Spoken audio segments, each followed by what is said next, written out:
The message delivered to Iraqis at prayer was very similar to that being put out in official comments on the radio and in the newspapers. The message here too that Iraq has emerged from the conflict victorious. The Imam here said that it had all been planned by God, that the world was now talking about the Palestinian question because of what Iraq had done.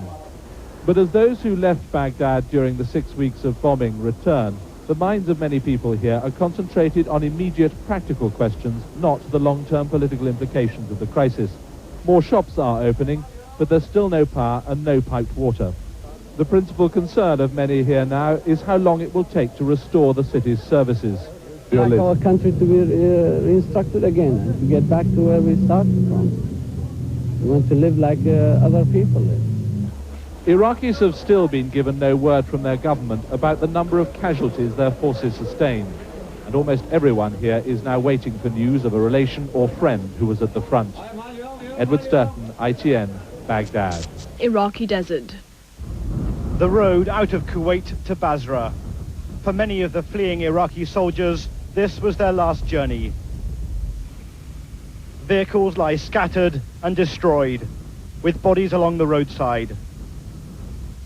And as we moved south along the road, we found a scene of carnage. A huge convoy of trucks and cars and armored vehicles hit by the Americans from the air with their cluster bombs.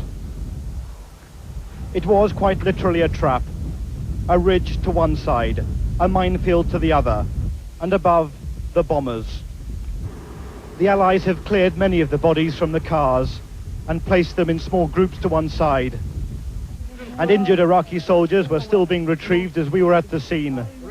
This man had his foot blown off by a landmine. American troops were taking him by stretcher to a nearby field hospital. Everywhere were the remnants of a fleeing army, the ammunition, the guns, even what goods they had looted from Kuwait. The Iraqis had fought back, but without air power, they stood little chance. This is what Allied commanders meant when they said that the Iraqi army was now trapped in Kuwait. And this is the result. One officer here describing it as apocalyptic. At the front of this area of concentrated destruction was a portrait of Saddam Hussein, now framed by American tanks. The story of the resistance inside Kuwait is beginning to emerge. When Iraqi troops arrived on August the 2nd, Kuwaitis took up arms and went underground. They shared information on Iraqi movements, hid those hunted by the occupiers, and planned ambushes. They risked capture and the prospect of torture and death. The local police station in the Al Jabriya district of Kuwait City. Now that the Iraqis have left, it's been taken over by the resistance as they try to maintain order and round up weapons from suspected Iraqi sympathizers.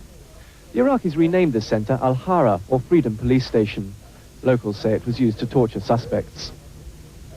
There's little sign of the Iraqi occupation here now, except for an army cap rotting in a trench. The fighters here owe their organization and training to one man, Ali Dashti, a former Navy commander. He's reluctant to talk in great detail about their activities under the occupation. We did blew up a truck full of ammunition. We blew up a few tanks passing by. The people also blew up a couple of checkpoints. And you know, a lot of things happen. We took part in some. Ali Dashti's own house nearby was blown up by the Iraqis while he was on the run. It was acts like this and the random reprisal shooting of Kuwaitis which forced the resistance to slow down its activities after the first month of the invasion.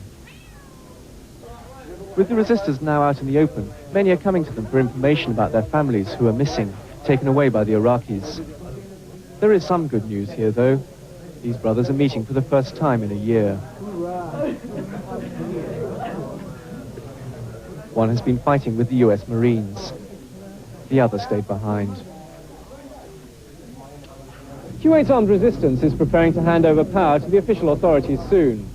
But they say that all Kuwaitis who stayed behind are resistors by very virtue of the fact that they remained here. It's a view that Abdul Youssef would agree with. He printed an underground news leaflet called Free Kuwait People. There was no newspapers, nothing. Only what we get is from the Iraqis.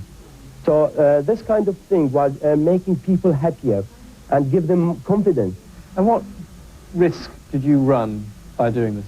Life, my family's life, everybody in my family could have been killed for that by the Iraqis. Kuwaitis now have a chance to express their resistance and exorcise the demons of the past 7 months. One struggle is now over. The fight to rebuild their country is just beginning.